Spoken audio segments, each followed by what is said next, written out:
Hello everyone, welcome back to the another session in Principles of Programming Languages. Today we'll be going to talk about the next data type.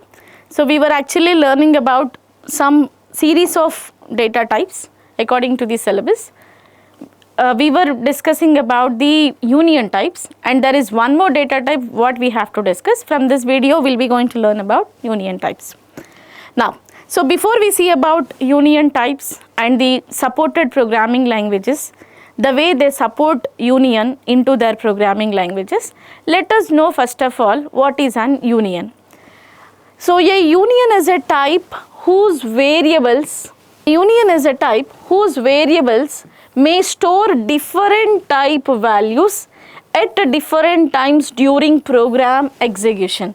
The meaning of this is, let us see a union. We'll justify the definition with an example. Union will be having a set of variables. These variables will store different type values. That means I can store integer some height. I can store some float and some attribute. Now look at the definition. Union is a type whose variables may store different values at different times. Now, let's understand about the design issues. The design issues are what? Type checking be required for the union, and whether these unions are embedded in records or it will be written out of the record. These are what two design issues we'll be going to cover. Now, let's see about the programming languages which will support union. Before we see about programming languages, let's understand what is the need of union. So basically, when you wanted to assign values to the different variables, it is concerned to the memory allocation. So usually, if you have 4 different data types, let's say the data types are integer, floating point and boolean. These memory values will be different. Integer takes 2 bytes or 4 bytes, float takes 4 bytes and boolean take 1 byte. So when you are talking about different memory allocations respective to different values, then what is the memory of union? How much memory union basically utilizes? That is point. Now, union basically allocates a memory which is larger memory. That is, out of these variables, one variable will be having largest memory, right? So in the given example, floating point is having largest memory. We'll accommodate this integer into floating point memory and boolean into floating point memory. If you have any other data type also, we'll accommodate in floating point memory itself. We'll take some example and we'll see that also. Now, the next is about, there are programming languages which support unions.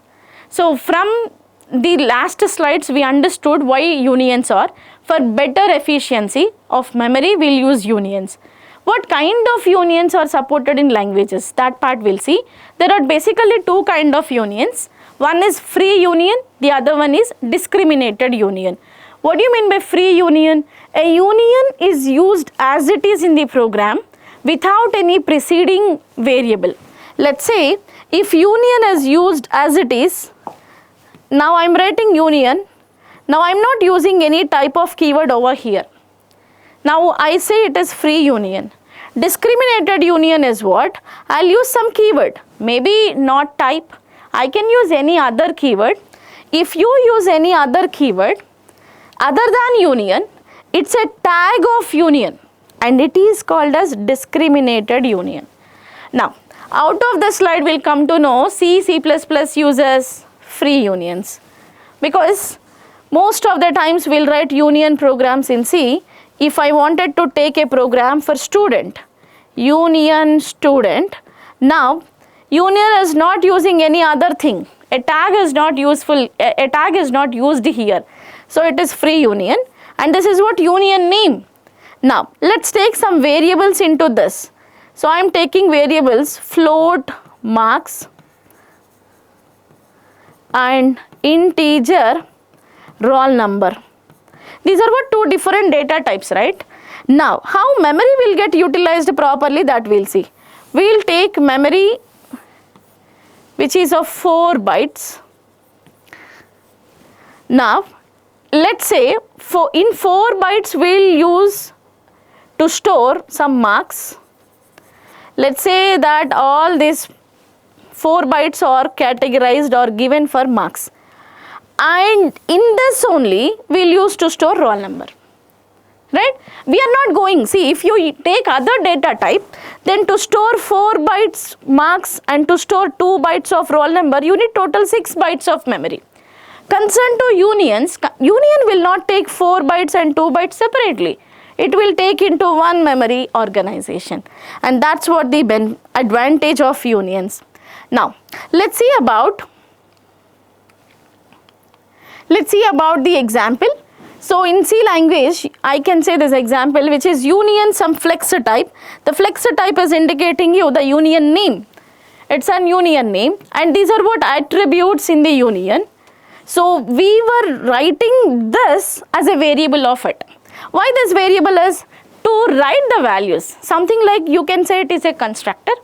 So basically constructors in Java, we assign a value, correct?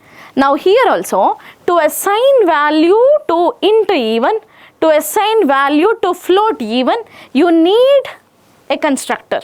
That is what union variable.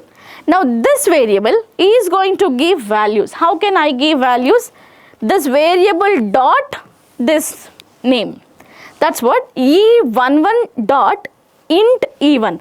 This dot is what member operator to assign values, as simple as your constructor assigning a values.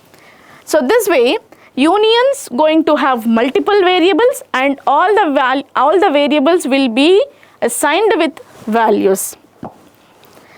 And next is about the first programming language which uses unions, and that the programming language is what?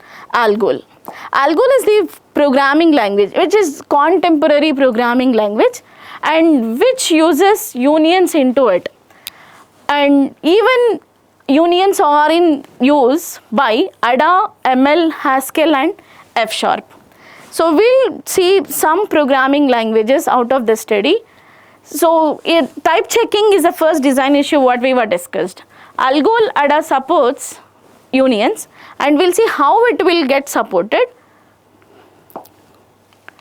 Now, so here in this, Ada union types are what? Ada uses a special keyword to define a union, which is type keyword. Type keyword, and Ada unions are what? Discriminated unions. Why it is discriminated? Because that union keyword I am not using. In the place of union I am taking some type keyword. So I told you in the beginning of the slide that when you are using other keyword other than the union, then you have to say it is discriminated. And there are some constrained variant variables which are being used in Ada's union types. Now I will show you this with an example. Let's see with an example. Now look at this example. Here we have 3 kind of variables into union, which are type,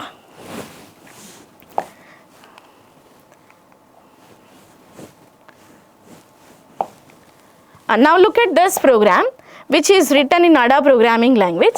Now type is what? It's a union. This union is having multiple variables.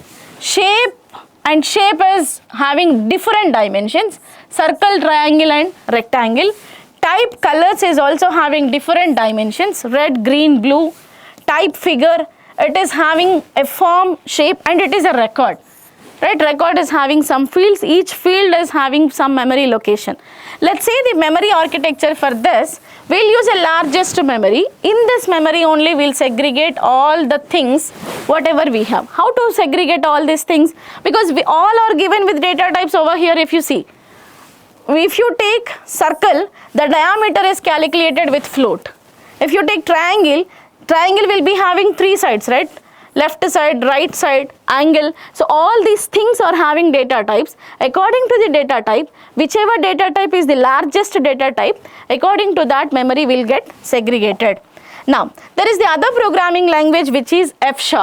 Let's see that. F# is a programming language where we'll use type keyword and where we'll use some operator in order to write syntax for union. Now let's see, type int real equal to this R operator. The symbol is what? R operator. Int value of int, real value of float. Now what does it mean? You have to take some integer value to store into int val. You have to take some float value into real val. So these kind of notations are being considered by F# programming language. Here int real is what? Union type. Int real is what? Union type. Now type is the keyword to specify it is union. As long as you are not giving the values inside of this, it is union. Will not give any value inside of it, will access some other class or object to pass the values into it, and that's what we were wrote here, right? So I told some object will use, and the object is what? Let. Let is the object in F#, and we'll use this let keyword to assign value to the union members. Now, so int value should have integer according to the structure, correct? Now we'll be going to give integer value into int val. That's it.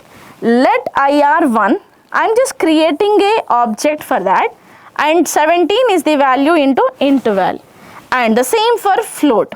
So this is what a different kind of syntactical structure when you follow F#. So this is about union types. Thank you all.